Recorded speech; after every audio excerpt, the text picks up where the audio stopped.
नमस्कार साथियों स्वागत है आप लोग का हम लोग के इस चैनल में। साथियों, ये कॉम्पिटिटिव एग्जाम है और ये 10 मिनट शो चल रहा है हम लोग का। बायोलॉजी का क्वेश्चन आंसर है।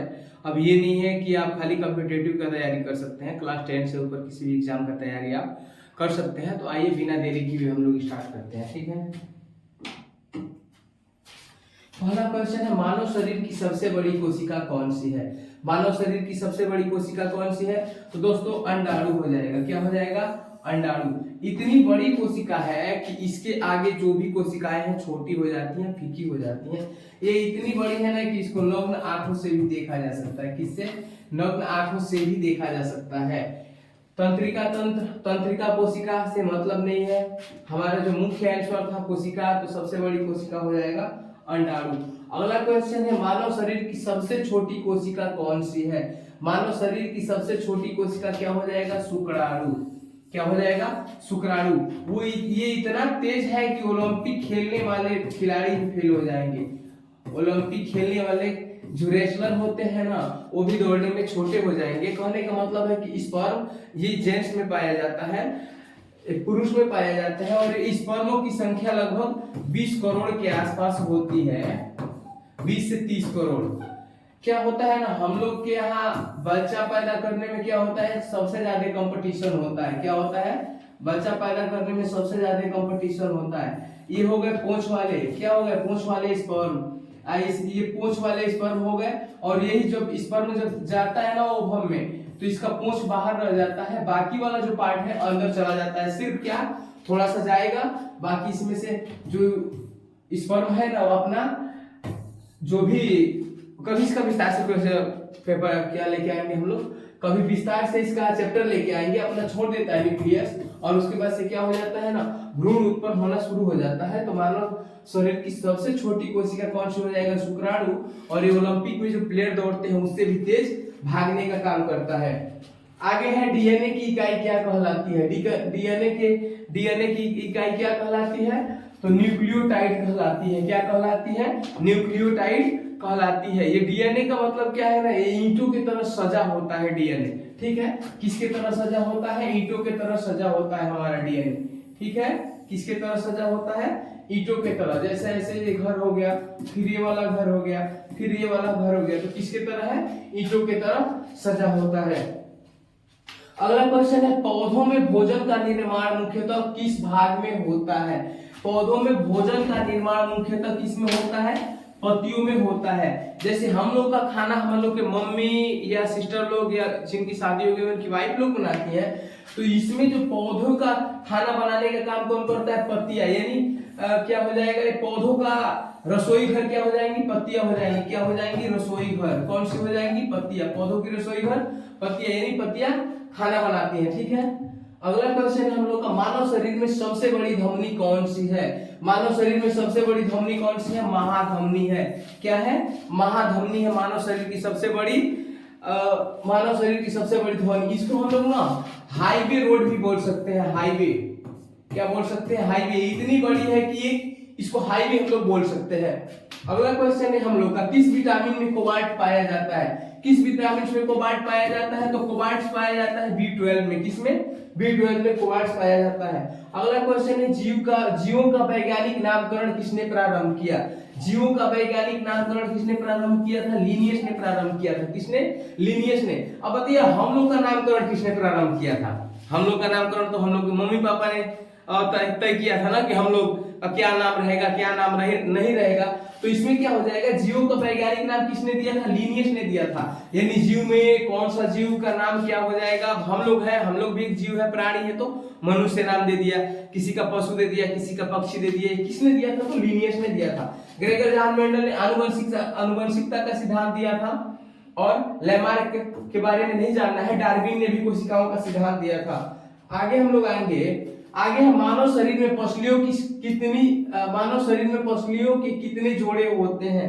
तो मानव शरीर में पसलियों कितने जोड़े होते हैं? तो 12 जोड़े होते हैं। 12 जोड़े हो जाएंगे। संख्या में कितना हो जाएगा? 12 गुणे 2 कितना हो जाएगा? 24। कितनी होती है पसलियां? 24।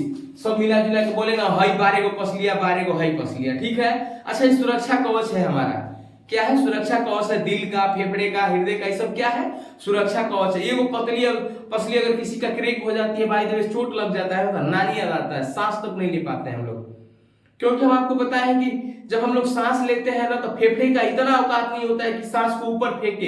ये फेंकने का काम कौन करता है? डायफ्राम। डायफ्राम होता क्या है? डायफ्राम एक ना मोटा मांस का बना होता है जो उठा के फेंकता है। अगर गर्भवती वही महिला है, अगर वो गिर गई बाय द वे चलते वक्त, तो उस समय उसका डायफ्राम काम नहीं करता है, क्योंकि उसका जो पेट है वो बड़ा हो जाता है, तो डायफ्राम काम नहीं करता है। वो सांस किससे लेती है? पसलियों से। तो लोग ना जब चलती है महिलाएं ना तो बचा के चला जाता है कि नीचे गिरना नहीं है, क्योंकि पसलियां ही सांस का माध्यम होती हैं। पसलियों की संख्या कितनी होती है? 12 जोड़ी। 12 जोड़ी में हो जाएगा मतलब पूरी टोटल संख्या 24, यानी 24 को घर है हमारे दिल, हृदय, फेफड़ा वफड़ा का सुरक्षा करने के लिए 24 को।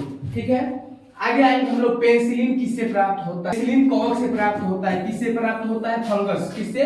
कवक से प्राप्त होता है। पेनिसिलिन किससे प्राप्त होता है? कवक से प्राप्त होता है। ठीक है, अगला क्वेश्चन है, हम लोग आएंगे मनुष्य के शरीर में सबसे बड़ी शिरा कौन सी है? लिखा है मनुष्य के शरीर में सबसे बड़ी शिरा है, तो कौन सी हो जाएगा? Vena cava. क्या है ना, शरीर के रक्त क्या है? शरीर के